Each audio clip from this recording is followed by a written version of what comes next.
Hello, and we're awfully glad that we're able to have one of our recreation industry superstars with us by video. She can't be with us here today, but we have Jessica Wahl, the Manager of Government Affairs for the Outdoor Industry Association, to talk a little bit about the data that OIA has been collecting, and she's doing that because she will be out at Rendezvous while we're watching this video, and we're really appreciative, Jessica, that you're here with us here today. Sure. I'll be actually outdoor recreating. This is good. This is good. We all were there. Yeah. All right.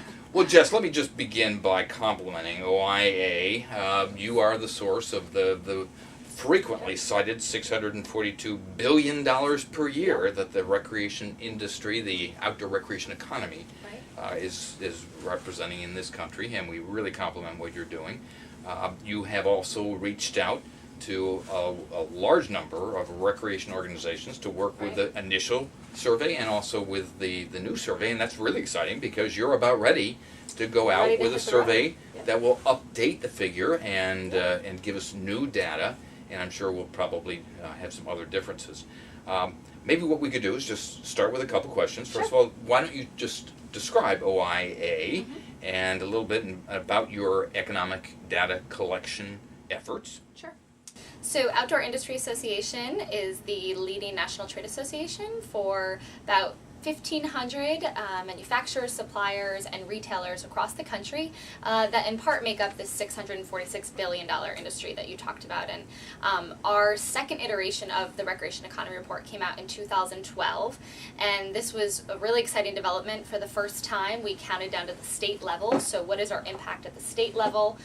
We looked at our jobs impact. 6.1 million American jobs rely on the outdoor recreation economy, and 80 billion in local, state, and national federal tax dollars come in from the outdoor recreation economy. So we realized, and everyone else realized, this is big business, and this has significant benefits to local communities. This is gateway economies. These are rural gateway economies that rely on outdoor recreation, but all the way to suburban economies that rely on trails and green spaces for retention and recruitment for families, people wanting to live there.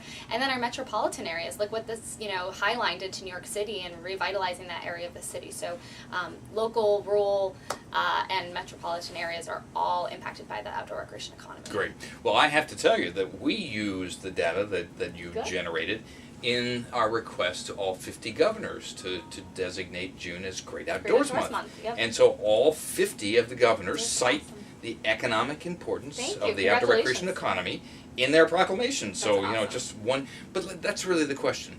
Why don't you tell us a little bit about how you as an organization and how your members make use of the data that you gather? Sure. So our members use the data to ensure the growth and success of the outdoor industry, and a lot of this is to push policies, a lot of them are bipartisan policies, to make sure that we're getting the funding and the infrastructure that we need to continue to grow these jobs. And so we're saying your community relies on these jobs, relies on these businesses, but we're not making those investments to ensure that this industry can continue to be successful in the future. We're actually looking at budget cuts and a lot of other transportation issues that are happening. And so using those numbers to show this is a real business issue, as well as, something we really care about. We care about our public lands and waters.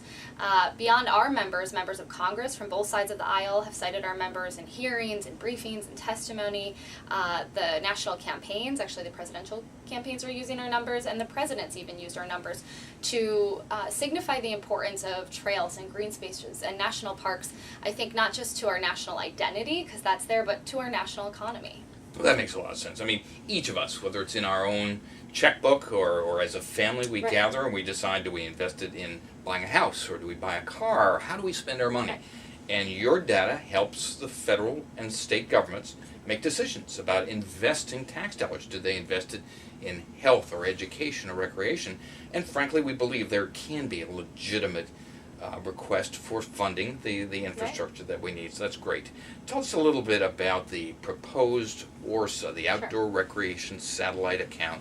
How do you see that, and how do you How do you look at that as a step forward? Yeah, I think first and foremost, ORSA will recognize the outdoor industry as a sector of the U.S. economy, which is a huge leap forward. I mean, just being recognized with agriculture and manufacturing and transportation is a big step, and we're really excited about that.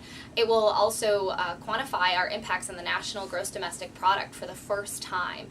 And with the passage of the REC Act, which is a bill introduced in both the House and the Senate, we'll have annual data so we can track our job growth, just like other industries and sectors are able to track, and relate it to some of the policies that the government's making. Are we continuing to grow at the same rate we were growing when LWCF was funded fully, or are we seeing that that's had an impact? So we're really excited about what ORSA will do for us to help track, but more importantly probably what it will do for elected officials. I think once we have this data and they have these official government numbers, they'll be able to look at it and say, maybe this isn't just a land management decision, maybe this is a transportation decision, maybe this is a health and education and labor, and you can go on and make sure that they're using this data and it's integrated into all sorts of policy decisions that they're making and not just siloed with the land managers.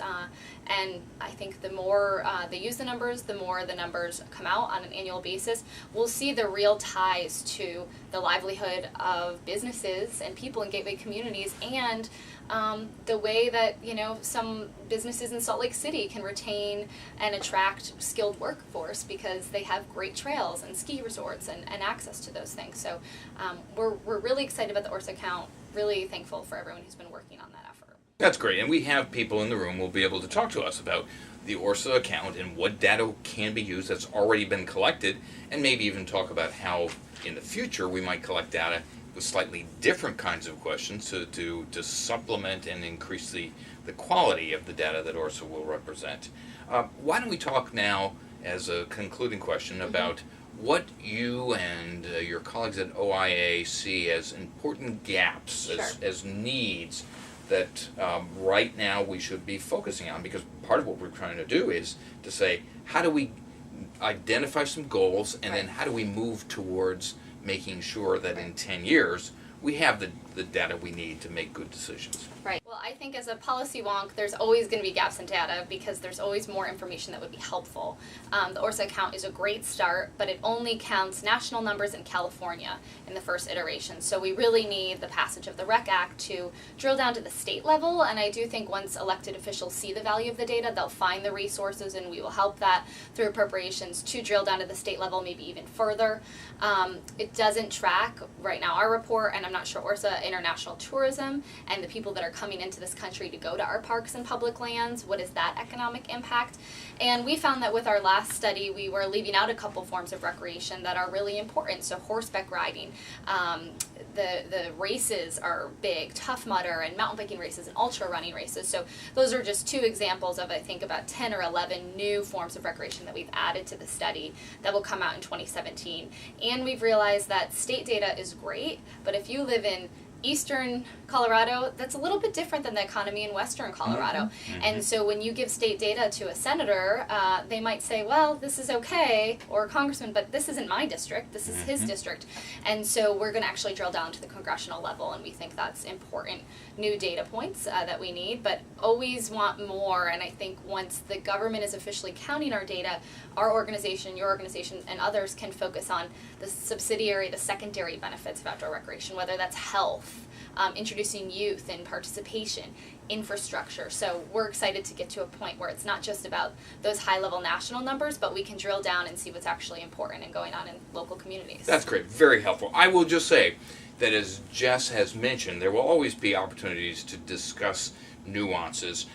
Driving to the National Association of State Park Directors meeting in southern Indiana, I saw a billboard that I didn't know how to react to. It said, "The nation's only indoor zip line in a cave." Now, we don't know whether that should be counted as outdoor recreation, or whether it should be reflected in ORSA or any other study, but that's worth at least a sip of coffee or a beer to talk about. Right, and sure, there's people who think that counts, and so we should be talking to them.